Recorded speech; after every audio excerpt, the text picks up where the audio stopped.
Blake, what's your favorite spot in all of Dallas-Fort Worth area? Is it too weird to say your brother's hot tub? Welcome to the Church Gear Podcast, where we pull the tech director out of the booth and onto the stage to share the most outlandish stories and hidden wisdom from the tech trenches. And now, here are your hosts. I'm your host, Blake Hodges, a man who would spend 24 hours a day in a hot tub if I had one. And I'm here with my boss, a man who would not like me to spend all my working hours in a hot tub, Toby Walters. In the show notes, it says, I'm here with my boss who puts the hot in hot tub.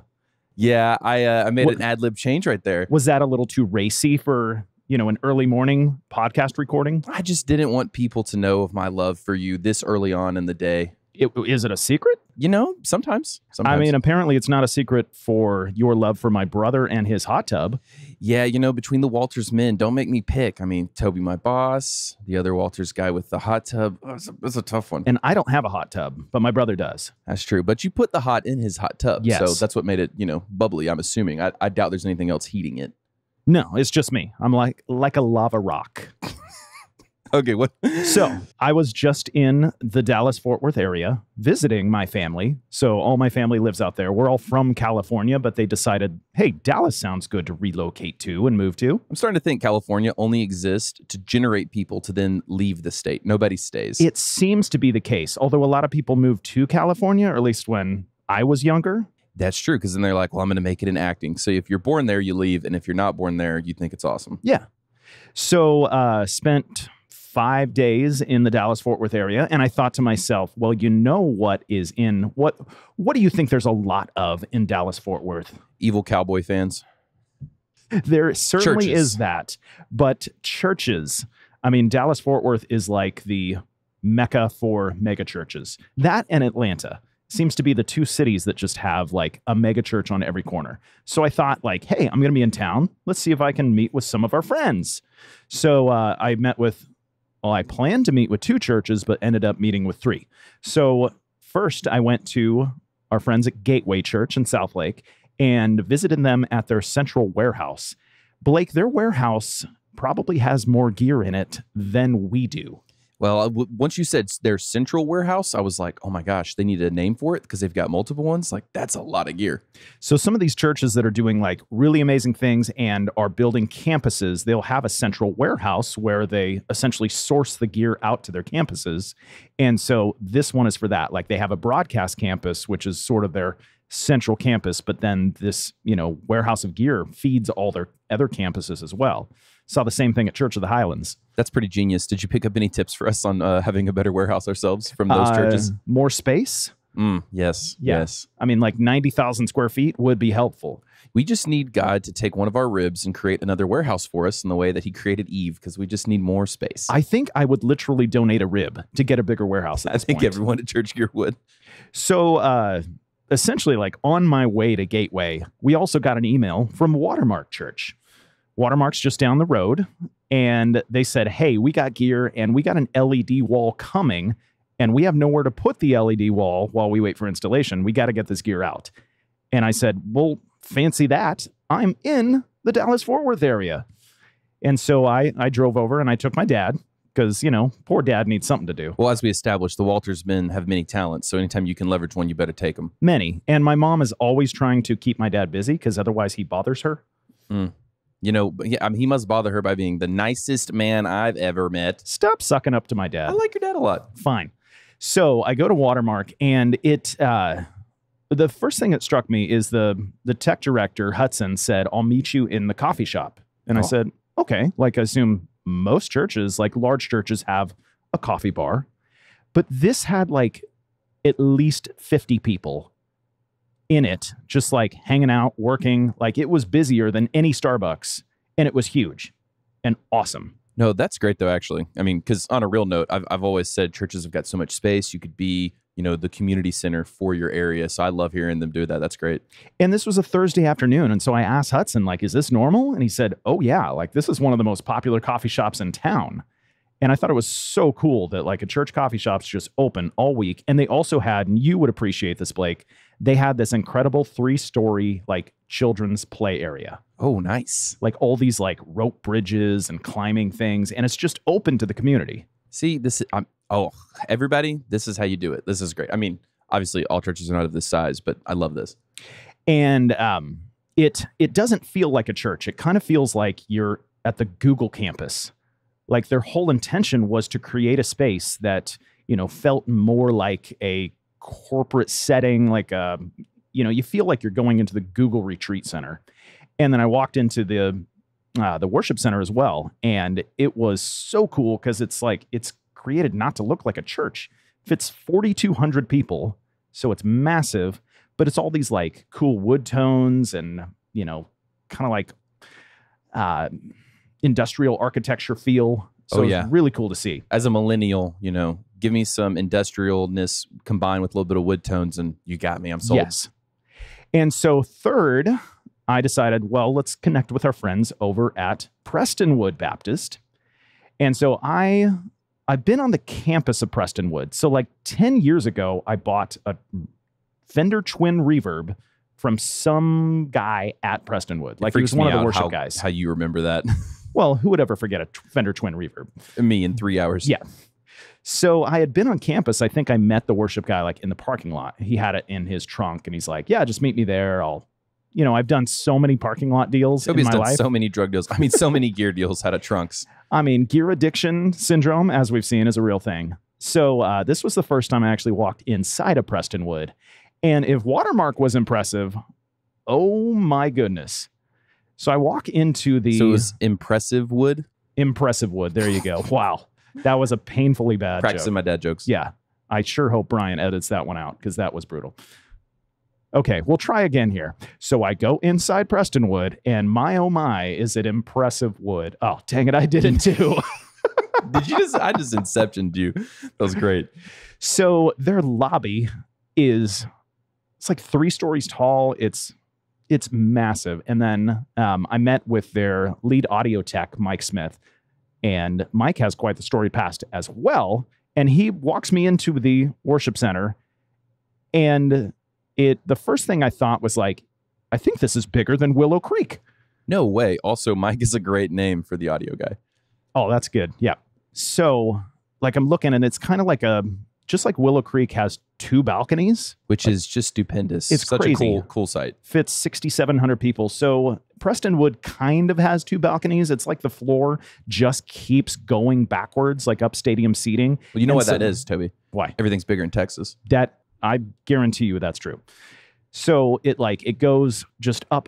It almost feels like, it eventually is a balcony section. And then above that is another balcony section. And I asked Mike, how many people does this seat? 7,200. That's a lot of souls right there. That is a lot. And maybe our guest today will talk about their Christmas programs, but the amount of people that they seat in like a 2-week period is like 70,000 people that they host for these Christmas productions. So do you think Prestonwood Baptist has got a plaque in heaven for most souls saved in Texas? It's quite possible. There is a high level of competition for souls saved in Texas. That's true. There's a lot of souls to save. And also a lot of like well-known soul savers. Well, it's also hard though, because nobody, so few people in Texas have a soul because they're Cowboys fans. Those Cowboys fans. You were really digging your own grave. So, I was hanging out with Mike and I was like, Mike, please be on our podcast. Like you have such a storied career in the audio industry. And he's like, you know what? I just can't do it. I'm too cool. But who's not too cool is another one of our guys. Yes, introducing the director of media at Prestonwood Baptist Church, our new best friend, Bryan Bailey. Bryan Bailey, welcome to the show, my friend. It's good to be here. And, I'm happy to be not cool enough to be on this podcast. And I'm definitely not using sarcastic, false humor to Mike definitely said, he's way too cool for our podcast, but you're not. So I believe that. He has a fairly large ego, but I get it. See, Bryan, though, showed up with a really great mic, so I have to assume that he is cooler than Mike. That's true. Did Mike even have a mic? Yeah, does Mike walk around with a mic in his back pocket in case he needs to? He has access to a lot of microphones, and his Instagram handle is the Mike Smith, spelled MIC. So I love it. He's very punny. He's full blown audio guy. All right, Bryan. Full blown. So as long as he's not blowing the speakers. All right. So I'm going to list out your truths, and one of them is a lie. Once we've locked it in, we'll let you know, and you can let us know how right I am and how wrong Toby was on his guess. And Mike did also tell us that Bryan's a liar, so this works out really well for us. Oh, yes. All right. Bryan, here are your truths and a lie. Number 1, earned a degree in church music intending to be a worship leader. I did the exact same thing. Well, you know what's funny is he's kind of the amalgamation of the two of us, the further this goes on. Started his technical career in, oh my gosh, theatrical lighting. Use your words. I don't know why that threw me. Number 3, holds a county record in Arkansas for largest brown trout caught on a fly. I need this to be That's a real. whole conversation right there. Yes. Yeah. Number 4, has led media teams at Cross Church, Northwest Arkansas, First Baptist Dallas, and Prestonwood Church. Well, we know one of those is true because I was at Prestonwood. This would be a really good lie for you if you That just would be funny. changed Do one you of though? the 3. Because I wasn't actually there. That is true. You just emailed So with the keep that in handle. mind. So, and maybe you quit yesterday. I don't know. I mean, it is the great reshuffle or resignation. Real talk, I would love for someone, like if his buddy Mike had told him, recommended him, and he actually didn't even work there, that'd be hysterical. Funny. Or if we just had Mike all of a sudden come on the show and fire you. Or I don't know if he has that power, but yeah, that would be amazing for a couple reasons. Yeah. But yeah, I love it. Number 5, has a 2nd degree black belt in Taekwondo. I need this to be false because I have a 1st degree, and that means you would outrank me, and that'd hurt my feelings. I've seen you do Taekwondo, so I am not skeptical that he could outrank you. I literally just joined a kickboxing gym last week and have been waiting to tell Toby live on the podcast to get his real reaction. With Billy Banks? Yes. Number 6, and finally, recently completed a Master's of Communications degree. Again, minored in communication. So I'm like, Bryan is my future self. I feel like if the rest of his things are true, that the university should have just given him one of those like honorary masters in communications. Oh, totally. He's definitely accomplished enough, which that's got to be the goal in life, is to be so accomplished they just start handing you doctorates. It's quite crazy that they do that. that sounds good. It does to me too. It would be a whole lot cheaper.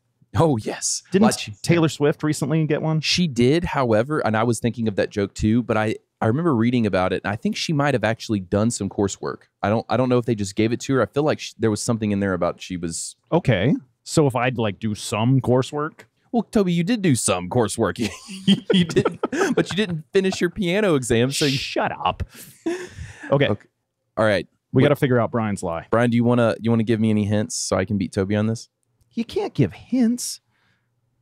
Okay. You know what? I'm not going to waffle. I think he's hiding the lie in those 3 churches. No, wait. Actually, I'm going to change because he actually did have a lot of churches on his resume. So I'm going to say it's the 2nd degree black belt. Watch him end up being 1st or 3rd degree. Yeah, I'm going to go with the Taekwondo thing as well. Oh, just no. because I want to have this discussion. All right. So Interesting. Let's do a flip kick into this. Did we get it right? Well, sadly, you did not. You did not. That's actually true. When did you get your Then- black belt, your 2nd degree? I got my 2nd degree actually just a few months ago. Was supposed to get it during COVID, test during COVID, but obviously that didn't work out. So finally got that thing a few months ago and feels nice. It's good. Bryan, are you a fan of The Office? I am. So did you do your like 2nd degree black belt ceremony like Dwight, where you came into your office with your sensei and, did the whole demonstration? After seeing how that went on The Office, I decided that wasn't exactly the image that I wanted to portray to everybody here at Prestonwood, which is a place where I do work, by the way. We confirmed that part. It didn't stop Blake, though, from coming into the office and doing his Taekwondo demonstration because he is Nice. the real life embodiment of Dwight. That's how I prepare for these podcasts. I gotta kick some things to kind of get the blood flowing. I mean, if you've got that sort of, talent and ability, I think it's fair just to show that off to everybody. For me, I keep it under wraps as much as possible. That's why I do show tunes every morning when I get to the office. Mm-hmm. And you should see the outfits he wears. Mm-hmm. See, Bryan, you should show it off at the work, because then, if someone disagrees with you about a technical thing or a budget increase, you can be like, hey, that's true. Don't make me pop out the skills. Mike tries to fire you, you throat kick him. Is that a thing? It could be. Sure. It absolutely could be. Okay, well then what is your lie? Sadly, I've caught a lot of brown trout, but I've not ever caught very many brown trout.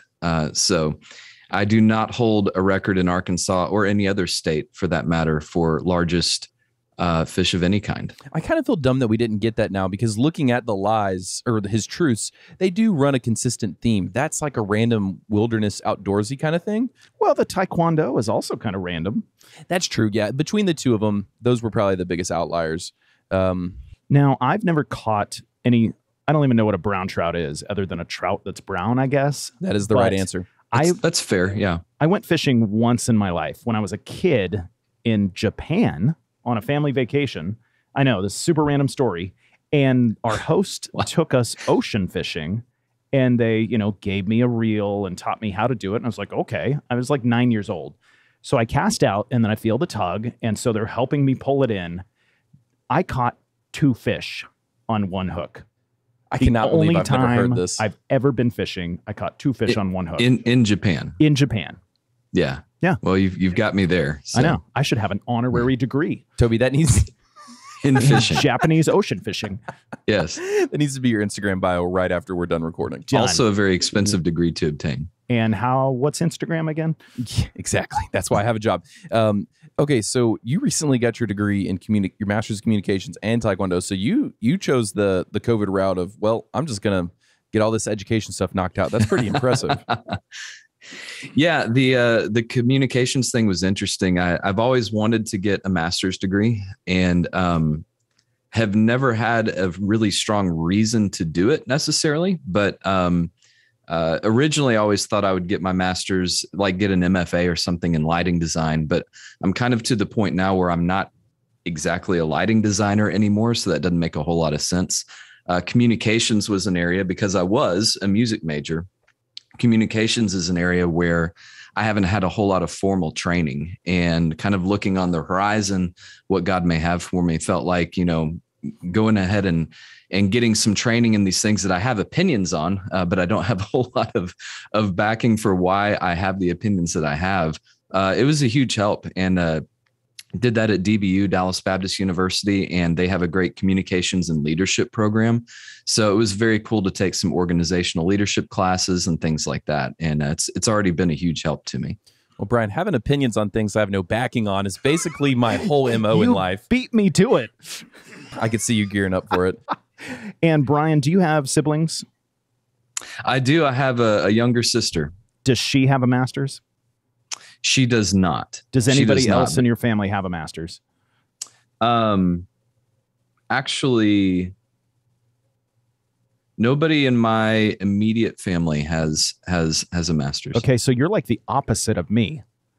So the only one who doesn't have at least a master's is my mom. Otherwise, my dad has a master's, my brother has a PhD, my sister has a PhD, and then my wife has a master's. Everybody has, and I have nothing. But do any of them have a podcast? I have a Blake. There we go. Yeah. That's a big win. Tech, yeah. Tech, yeah. So, Bryan, speaking of having a Blake, a young upstart, whippersnapper. I hope not. We see a lot of young upstart whippersnappers in our day-to-day of buying gear. Are people still saying whippersnappers? I don't know. It is kind of funny to say that as like a young thing. Anyways, we come across a lot of these, whatever we're calling them, young people now, the youths. So youths. Yes, we come across the youths, these guys that are in their mid-20s, like a lot of them. And suddenly they end up leaving tech within 10 years to find a more lucrative career. So how did you parlay, your different church opportunities into a situation where you could support a family via a church tech job? And I hope it's not weird for us to bring up, pay in church tech positions. We see the whole gamut. No, that's a reality. I think it's important to be able to talk about it. And, for me, I mean, I will preface all of it with, your Sunday school answer of none of it happens without God's blessing. And I think as I look back on what I did starting in my early 20s, scares me to death. Like I should have been frightened out of my mind, but I wasn't. I look back on it and realize how much God just protected me from a lot of things. But, you know, one of the things that I was willing to do, and this is a generational thing. And, you know, I was born in 79. So I'm on that like verge of, yeah. So we're in that weird, you know, crack. Exillennial. I could technically be called a millennial, or I could technically be called a, what is it? Generation X? I don't even know what I am. That's how messed up we are at 43 years old. No one talks about Gen X. Like no one. It's boomers versus millennials. That's it. You never hear Gen X. Yeah. I know. And us middle people. And the weird thing about it is, like, for me anyway, I feel both tugs. You know, I grew up with boomer parents, so I have a lot of this work ethic thing built into me. And when I say work ethic, I mean of that particular type of, you just work your butt off and that's how you're going to make your way in life and nothing's handed to you and blah, blah, blah. And then I've got the other tug of, yeah, but it should be the other way too. And so I've always had this weird thing, but because I grew up that way, I recognized very early on, okay, I need to start somewhere and I'm going to work my way up through that as I go. I was blessed to be able to move fairly quickly through that. You know, I started off basically just in lighting, and within just a few years that expanded to a lot of areas. But I feel like for me, it's because I was willing to be humble enough to admit the things that I don't know, and willing to sit under people to learn from them. Even if maybe I didn't agree with everything they were doing, I knew that their experience was going to help me in the long run. And so I think God honored that for me, but it kind of ramped me up fairly quickly through the process. Even though, you know, my transition from Prestonwood the first time to Cross Church was kind of a giant leap from a lighting director to a director of media, which covered everything. You know, I wasn't qualified for that job. And I told them that ahead of time, but they seemed fine with it for some reason. So I went ahead and took it and learned a lot and got a lot of on-the-job training through that. But I would say one of the really important things for me that I didn't recognize I was doing at the time, I just kind of did it, is number one, networking. And number two, finding people who know more than you do and getting them to teach you things. And that's something that you have to do actively because they're not going to come find you. I'm the same way. With what you guys were saying, I've been finding a lot of these younger guys that are in tech, mainly because of either things that I'm teaching at or just some networking that I've got. And it's so easy for these guys just to end up on an island. Because this is how most tech guys start, right? Most tech guys get their start because they're running sound or they're doing something like that. And somebody at the church says, hey, you're great at that. Wouldn't you love to have a job doing this full time? And you would always get to do tech. And they're like, well, yeah, that would be awesome. I could get paid for this. And they take it and they have no idea what the job actually entails.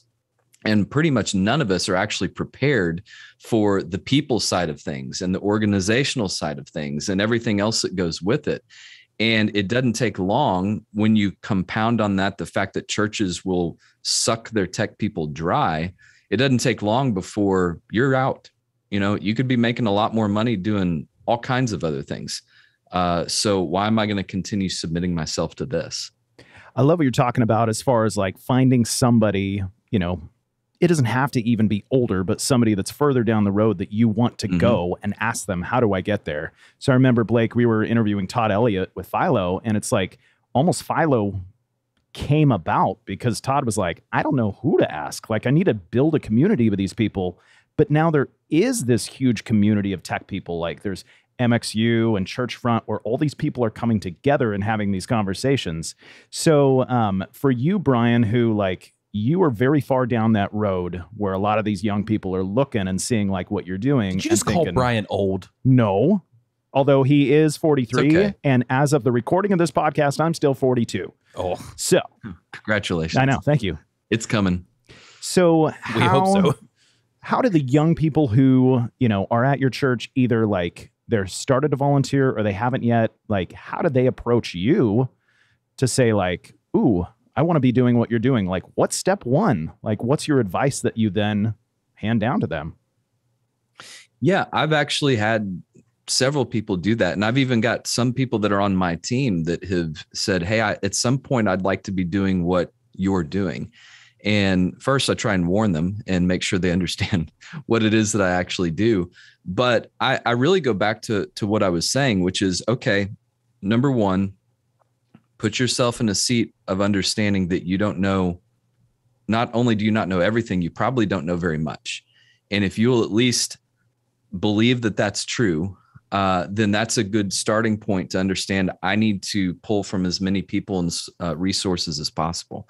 The other thing that I've really tried to put into younger tech folks' minds is, look, the technology is actually the easy part, because we're all in this because we love tech. So none of us have a problem researching and playing with things and going to trainings and all that sort of stuff. The tech part is just going to happen and needs to be like, you need to be good at what you do. So if you're an audio guy, you need to be a really good audio guy. If you're somebody who does lighting, you need to try and be the best lighting person that you can.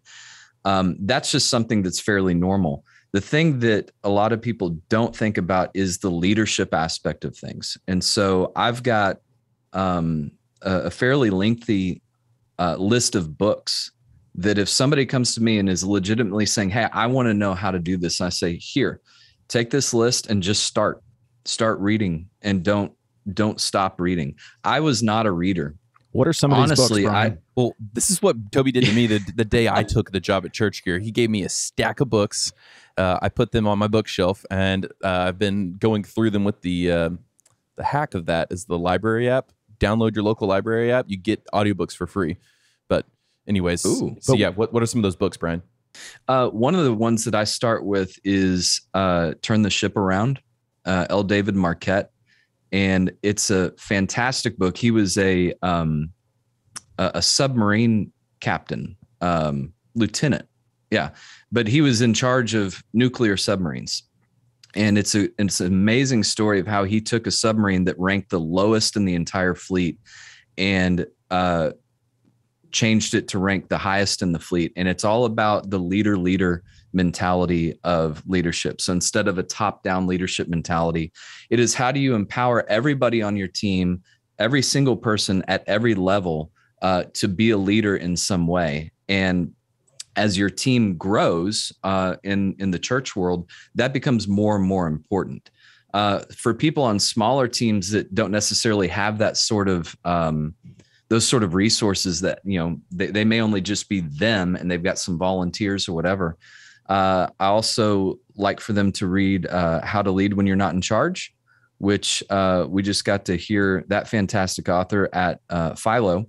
And that's a great book for just dealing with the frustrations that you deal with when you're kind of in the middle and you've got maybe 2 or 3 bosses, but you've also got volunteers under you and other people on the church team that you work with, and you don't know how in the world am I supposed to do this when I think that they're thinking about this wrong and I've got a better idea or whatever it may be. It's a really helpful book for people in our situation. So what's generally step 2? If step 1 is like start with these books and step 2 is you're going to start wrapping cables or you're going to, sweep the floor, do you sort of start them on the ground level? Does it depend on the person?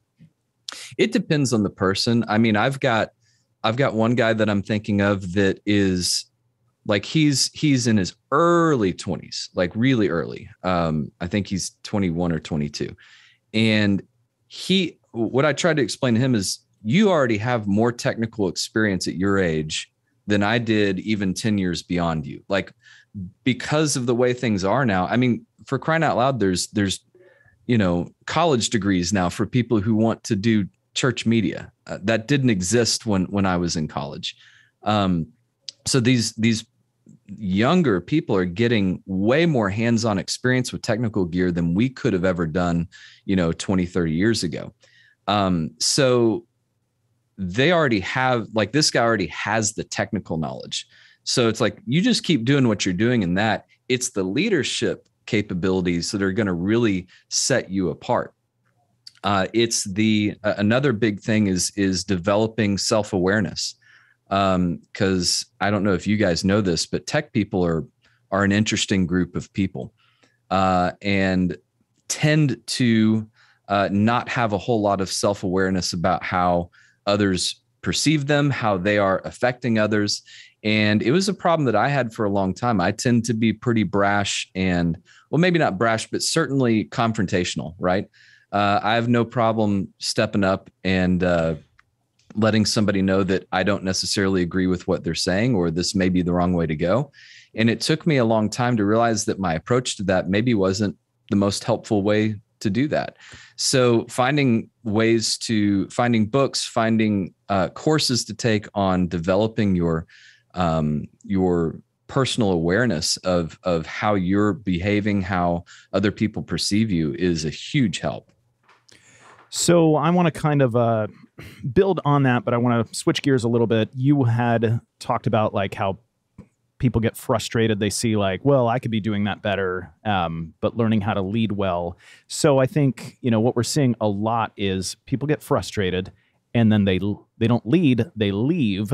Yeah. And so talk to us about some of the right reasons to leave a church for another ministry opportunity and perhaps some of the wrong reasons.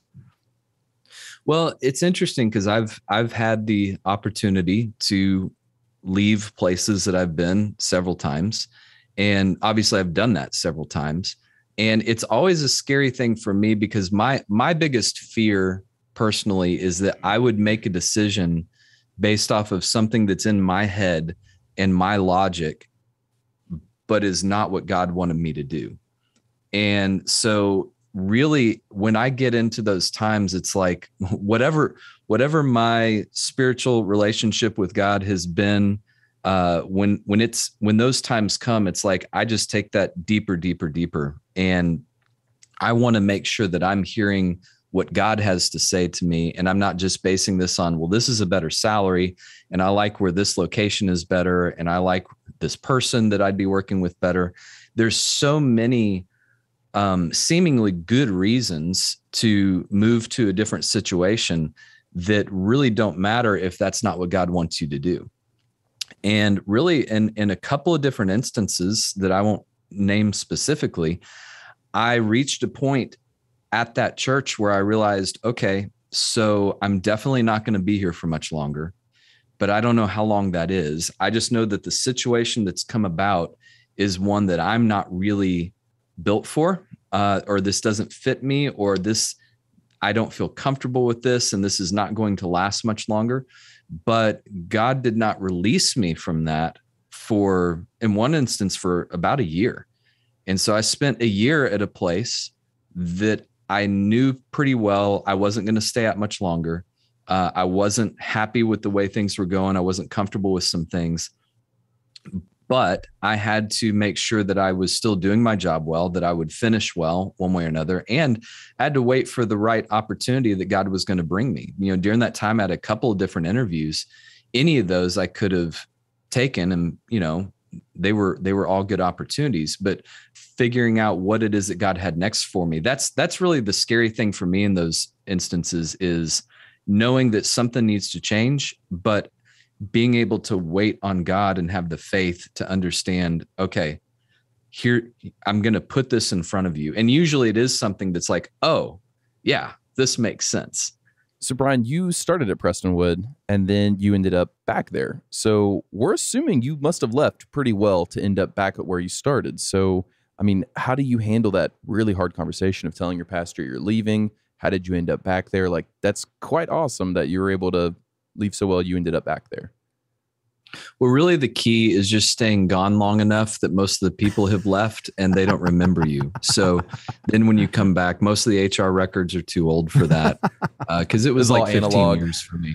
Yeah. Or did you the break other in? Option is, did you break into the yeah. HR offices and remove the file? And it's yeah. Perfect. That's another way to do it. It's a lot more complicated. I just waited it out and it worked out fine. Nice. Are you essentially like, all right, I can use my communications skills here and use persuasion, or you can use my second degree black belt and just go by force? That's kind of your decision weighing mechanism. We also have a pond at the church, so I could use my fishing skills. But that tends to be less impressive to HR or anybody else. Oh, I thought you were going to say you could drown people there. Okay, but I mean, in all seriousness, though, I mean, how did you end up? So you left. How many years was in between that? How'd you end up back? Yeah, so I left in 2006 and came back in 2017. And in all seriousness, most of the same people were still here. You know, Prestonwood has some fantastic longevity on staff. And, you know, for me, it's just a matter of, if you really want to boil it down, it comes down to good communication. Again, you have to keep an attitude of humility. Like I keep coming back to that a lot in themes when I'm talking with other, guys who do what we do, because sadly there is a lot of lack of humility for people who do tech. We've got a lot of power at our fingertips, and it's easy to feel a lot of strength in that. And we tend to be very logical and very pragmatic. And the reality is we work with worship leaders and pastors who are not logical and not pragmatic. And there's always a lot of rub against it. I didn't know if y'all knew that, but a lot of worship leaders are not logical. No, my best friend is a worship leader. So I used to be a worship leader. Yeah. No, it's true. You can go find all their Instagram accounts and see what I'm talking about. Oh my gosh, Bryan with the fire. I love it. Oh my gosh. It's just truth. And that's the problem. So like, it's easy for us to speak truth like that, and it can get us in really big trouble. And so for me, when I realized, and this is true for every time I left somewhere, I feel like I could go back to anywhere that I've left. You'd have to ask them, but I feel like that's possible, because you have to be able to, with humility, go in and be able to say, you know what, God is doing something in my life. And, there's times where I've said, I got this other opportunity, and God has made it clear through this, and this, that this is something I'm supposed to do. And there's other times we have to go and say, I feel like God's doing something and I'm not totally sure what it is, but I'm not sure if it's something that can happen here at this place. And I love it when people do that for me, because I can talk with them and say, no, actually what you're talking about, I think we can do that here. I don't think you have to leave to be able to accomplish what God is, working on you in. Other times I have to say, yeah, that's awesome for you.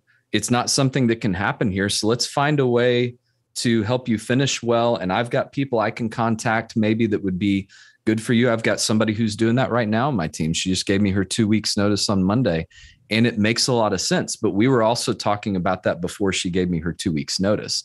So it's all about, number one, making sure that you know what God's calling is on your life, so that you're not just randomly trying to get out of something.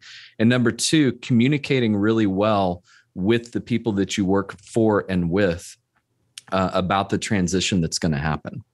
So you said something that I totally recognize and echo with, that tech people are very pragmatic, very practical, like they see things in black and white.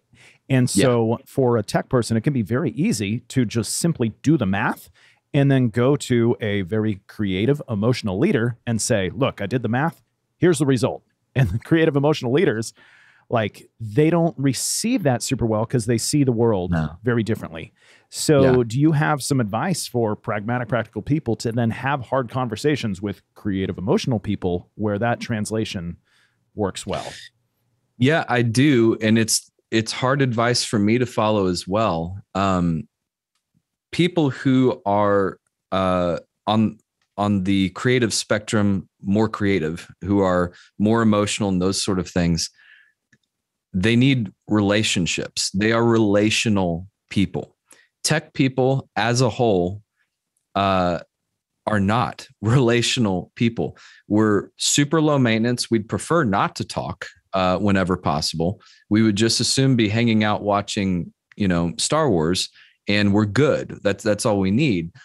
Most of the time, the worship leaders that we work with, and also our creative team, by the way, if you're working with a lot of video creatives and things like that, those people need a relational aspect to things. So I've got certain people on our worship team that I know If I'm going to have an hour-long meeting with that person, the first 15 to 20 minutes of that meeting are going to have absolutely nothing to do with what we're supposed to be talking about. Does that drive me insane? Yes. But have I learned the value of taking a breath and understanding this is valuable because it develops a relationship with this person? Yes. That is something that is so vital in our relationships with the worship leaders that we work with, is we have to have a relationship there. So I can't just, go into their office cold and say, all right, here's the deal. Here's the way I see it. Here's an Excel spreadsheet that proves it. And this is the right thing to do. It's simply not going to work well. In the same way that I have ways that I operate that it would help if people would understand, if I just bust in and say, here's what I'm going to do, Bryan's not going to respond very well to that. Or he's going to say, all right, go away and give me 2 days to process that and we'll figure out what to do.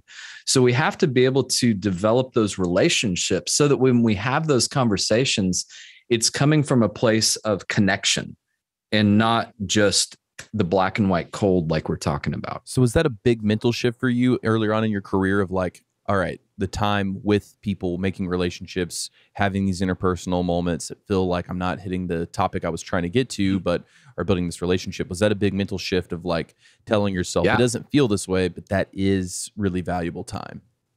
It comes back to what I was talking about earlier with self-awareness. It took me a long time to realize, oh, this is how my brain works. And the way that my brain works is not how everybody else's brain should work. That was a big hurdle for me. And then understanding, because other people think differently than I do, I have to figure out where's the middle ground. Chances are I'm going to be more self-aware about these things than other people are just in general, which means I'm probably going to end up sacrificing more to make a relationship work in the workplace than the other person is. Does that make sense? That's kind of the price of doing the work that we've been talking about, of learning about yourself, learning how leadership works. It typically means that you're going to do more work than other people are going to do to make that function. But it doesn't mean that that's, that's not for nothing. There's a lot to be gained from that. And the longer you work with people, the more you bring that gap closer together. I feel like there's so many translations or, parallels. Parallels. That's the word I'm looking for. Good job, Blake. It's like almost like international business. So if you want to do business with a person in X country, you need to realize they're like cultural translators. So if you sit down to coffee or tea with this certain cultural person, you need to realize, like, is the first 45 minutes of this hour meeting, is this supposed to be small talk about our family and building the relationship? Mm-hmm. Because if I launch into my pitch, they're immediately going to be turned off. It's like learning how a different culture, and very honestly, tech people and creative worship people are two different cultures. And to look at it that way of like, I'm never going to gain much ground with this different culture unless I learn how to relate and communicate to them and with them. It's super important. On the media team, and we have an unusually large team for a media team. But one of the things that we have to do, because even within the media team, we're not all the same, right? So we all come from a very different mental space a lot of times. So we use the DISC profile on our team. And so anybody new who joins the team, they do the DISC assessment. And we do the Dave Ramsey version, which has some really cool outputs on it, which I like. But once a year, once every 2 years, we'll do a little full day retreat with the team. And in addition to, doing some fun stuff and doing some target practice and eating and things like that, we'll spend a bunch of time going through each person on the team's DISC profile so that everybody can recognize, oh, that's why this person reacts the way they do whenever I come at them with this. Or now I know, all right, if I'm going into Bryan's office, I should probably remember that he's really high D and really high C. So I should come in with, a prepared bullet list of things and not spend an hour prepping him, prefacing whatever the story is that I'm going to tell. By the way, this does not apply to your marriage relationships. My wife can preface as much as she wants, and I will love her so much But for it. she's prettier than any of the members on your media team. So. She absolutely is. Yes. And there are other things that come along with that. So we also have our disc profile results printed out and on our office doors or cubicles or whatever, so that whenever you approach somebody's workspace, you can be quickly reminded, oh yeah, this person's really high I, so maybe I should ask them how their family is before I go into this thing that I'm asking. I have heard about companies that have like personality traits under the title or the name of the person, like in their office. I've always thought that's pretty genius. We do a couple things. We do print assessments And then strength we do finders. Strength finders. Oh yeah. We should put those somewhere publicly, even though we've all got it. It's on a cold Google Doc, in the middle of the internet. That's really smart, putting that on the doors. You know what else is on people's doors? Oh no, what? Job titles. Oh, LOL. Well, we love job titles. Actually, we really love job titles because we change them so often because they're so, fun time to be creative. We know, Brian, what a tech director is, or at least we'd like to think we do at this point. We assume that all people in church tech are called tech directors. That's Ignorance is what it's called. Well, it makes for an easy Instagram strategy when it's just hashtag church tech, hashtag church tech. But at the end of the day, we know that that's, more of a broad term. And, someone at a church of your size, job titles can get kind of confusing, even downright hilarious. So we see that your job title is a media director. What does that mean? Kind of, to use a churchy word, unpack that for us. Oh yeah, I'll unpack that. I'll go through my journey and unpack that with you. And you need three bullet points. Please bless us with your with your unpacking of story. Yes, the media is such a frustrating term because media only means what it means to us in the church world. That's it. Like outside of church, media means something completely different. Media means, like news and, television and things radio. like that. Yeah, that's media. In the church world, for some reason, there's not a ton of media directors that are actually dealing with PR and stuff like that. In the church world, media means tech. So I am a tech director in a lot of ways. I mean, this is what we all go through whenever we try and sign up for one of those free industry magazines, and you have to check one of those boxes of, what's your role at your church, and it always ends up being tech director. That's essentially what we are. Yeah, I've seen those. What's hard is, depending on the size of your church and staff, that can have a very different meaning. If you're on staff and you're the tech director and it's just you, then you are a volunteer coordinator. You are possibly the front of house audio guy on Sundays. You are, you're managing assets. You're doing all kinds of crazy stuff because it's just you. The larger your staff gets, the more obviously that changes. And, on a staff of my size, I don't do a lot when it comes down to hands-on. You're not going to find me. You heard it here, folks. I'm sure Mike Smith. I'm sure Mike Smith. He probably mentioned that at some point that I don't do much. I mean, that's why you weren't there that day. That's true, because I wasn't doing anything. No, you reach a point where the things that you do are designed to empower everybody else on your team to do what they need to do. And so the bulk of my time is spent preparing or communicating or, sadly, being in meetings. But my goal is to set up everybody else on the team for success. And, I run into a lot of guys who are, and ladies who are on smaller teams, and they kind of have this despondent mindset of, but I have to actually run sound and I have to actually do these things. So how would I get to a place where I could be, doing that with others? And it's a process. But one of the most difficult things for people who are technical people like we are is to let go of something that you do really well. So like for me, it's lighting. I did lighting for so long and I love lighting. I still love lighting. I'm currently without an LD. And so I've actually, the past couple of weeks, I've spent more time on the board than I've spent on the board in many years. But when I got to the point where I realized, okay, me as a lighting person is not as valuable as me as a leader to empower other people to do this, taking the pride out of it and saying, I'm going to let somebody else do this. Maybe they can't do it as well as I can, but we're still going to get it done. Or maybe, and even worse, they do it way better than I do.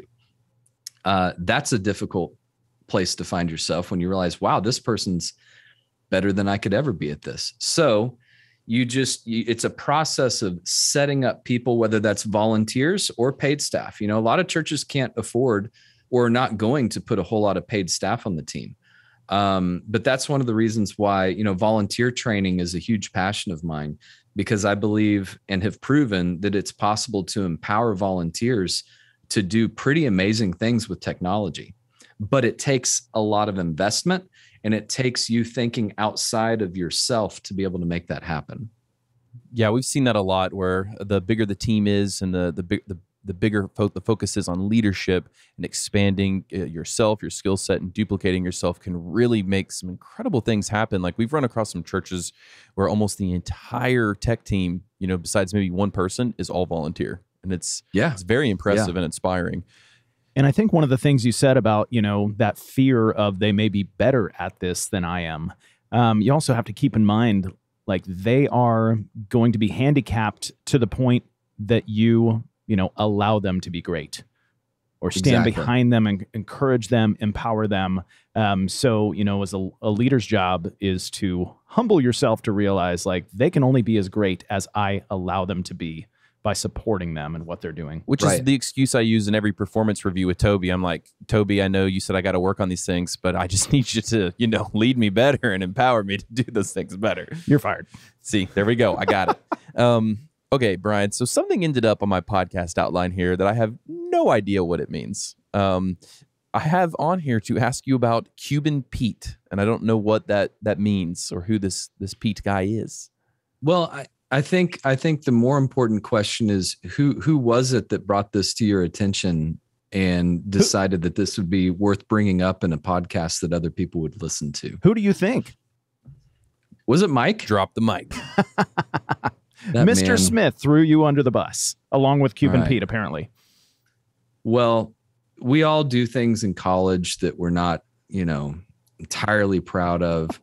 No, so I did performance, all the way from when I was a kid, all the way through college. And when I was at Ouachita Baptist over in Arkansas, the great metropolis of Arkadelphia, I did a lot of performing in college, and we would have the Tiger Tunes event, which is kind of like Baylor's Sing. It's when all the fraternities and sororities do their big musical numbers, and there were hosts and hostesses that would do stuff in between the acts. And so I was on the hosts and hostesses for a couple of years, and we did a montage of songs from The Mask.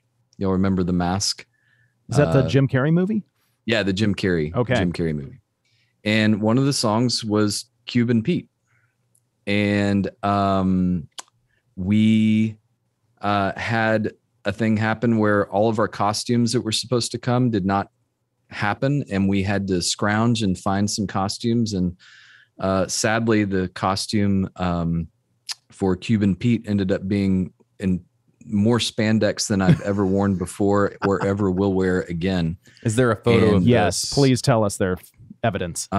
Sadly, there's actual video of this, and thanks to my younger sister, Alicia, who we mentioned earlier, that exists on the World Wide Web. I won't tell you where, and y'all are welcome to go and dig for it. Blake, you got to find it and put it in the show notes. I've got my detective hat on. This is what you're doing for the next week. It's a thing that happened. It's a thing that happened. And would Mike Smith know where to find this? I don't know. Mike Smith might be pretty hard to get a hold of after this. He's going to die. He's gonna take him. He's gonna karate chop him and take him to that lake. I'm gonna take him fishing. Media is going to delete his account. Well, did that time on stage, embarrassing yourself in spandex, did that give you a greater empathy as your tech director now? For the worship guys. Absolutely. It makes me happy to be on the other side of the mic sometimes. I mean, I don't know why your worship guys are wearing spandex on Sunday, but okay, so we like to end all of our episodes with a tech takeaway. You've been so full of wisdom, so that's tough to ask you to pull another rabbit out of your hat. But if you could give, this is essentially your one unique piece of advice. Everyone's got a thing in tech where they're like, man, ever since I started doing it this way, it's so much better. And the weirder or more random, the better. So essentially, what would be your tech takeaway on some advice you would give any church tech that this would make their Sunday service better? The biggest takeaway for me is, and I talk about this whenever I do sessions on really anything, but especially volunteer training, is checklists. As a technician, we typically have a lot of pride in knowing how to do what we do really well. But the reality is, if you're able to have a physical piece of paper with a pen or pencil that's got a checklist on it of the things that need to happen on, in our case, a Sunday morning, things go much more smoothly. You're going to ensure that you get all those little things done. You're going to have a lot more confidence that you haven't forgotten anything just because you haven't had your coffee yet or whatever it may be. And if something goes wrong, you're able to go to the powers that be and say, so actually we did everything we knew to do. This was a gear failure that we can't have any control over, or we actually found a new thing that we're going to add to the checklist that's going to ensure that this hopefully doesn't happen again. But whenever we do checklists, it's funny because people initially we just did it for our volunteers, which is a huge help for volunteers when, you've trained them. They know how to do what you've taught them to do, but the first few times they do it, it's really scary because they're not used to doing it. When you've got that checklist next to them, all of a sudden their confidence level boosts way up and they feel good about the fact that oh yeah, I remember you told me how to do that. So I'll do that and check that off the list. But when you go to your sound guy who's been running sound for 30 years and you say, hey, here's a checklist I need to make sure that you check off each week, then you kind of get that sideways glance of who do you think I am? But even for those of us who've been doing this for a long time, having that checklist is a really, really beneficial thing. And, it's doing your due diligence to make sure that everything gets executed properly. Oh, I'm a big fan of checklists. I mean, as you can tell with all the many bullet points on this outline, anytime I'll send Toby some notes or Toby will mark up a document and he'll go, do your bullet point thing. So I'll checklist it to death. Well, Bryan, this is typically the point where I ask if you got any plugs, if you want anyone to find you anywhere or reach out, although now I'm guessing you're wanting to run away so they don't find the spandex. Or if you want to throw Mike Smith under the bus at this point. One additional time. Or apparently no, I think that'll be more of a gradual drip campaign that I do with Mike. Nice. We'll make sure that gets taken care of well. No, you can find me. Worshipmediaman is my handle pretty much everywhere. So Instagram, Facebook. I have a Twitter account. I just never deal with it. But yeah, Instagram especially. And another place that you can, if anybody is out there looking to get connected to a good network, I'm a part of the Metro Media Ministers Association. So you can Google that. And we're accepting new members all the time for that. So check that out as well. It's mainly for Southern Baptist churches, but feel free to reach out to us. And it's a great place to network with a lot of guys. We have an annual conference every July, and we've got media and communications folks from all over the country, men and women, and various sizes of churches represented there. So that's a cool place to reach out to. And you mentioned that Prestonwood's looking for a new lighting director. Is there a place where people can go to apply for Prestonwood jobs? There is. You can go to prestonwood.org/jobs, and you can apply for, we have a lighting director position open. This is a fairly high level leadership position for us. We've got a couple of video editor positions open, and we're about to have some more positions created that will be open on our content team. So we are looking and need folks badly. Oh, wow. Well, this is great. Well, then maybe some people will end up working at your staff because of this silly podcast. That's awesome. I would love that. Well, Bryan, we really appreciate you coming on the show, man. Oh, I'm honored to be here. Thank you guys for asking me. This was a blast. Thanks for listening. And hey, congratulations on surviving Sunday. If you happen to make it through next Sunday as well, join us again for your weekly Tech Breather. Blake, I guess we know what you're going to be doing with the next week of your life. You're going to be searching the dark corners of the internet for that video of Cuban Pete and Bryan Bailey. Oh, yeah. I'm going to get me a Cuban sub. I'm going to be dipping it in that Worcestershire sauce, and I'm going to be eating it. I'm going to be looking for that video. And, you know, while I'm looking for that video, you should, dear listener yourself, take a video of your favorite part of the podcast and then just say, like, this was my favorite part. Like, you, like narrate it, be like, this was my favorite part. Is that like a selfie video? It is a selfie video. Oh my gosh, that's what we're gonna call it. Take a selfie video. You heard it here first from Gen X Millennial Toby, and say why you like the podcast and tag us, and we'll reshare it.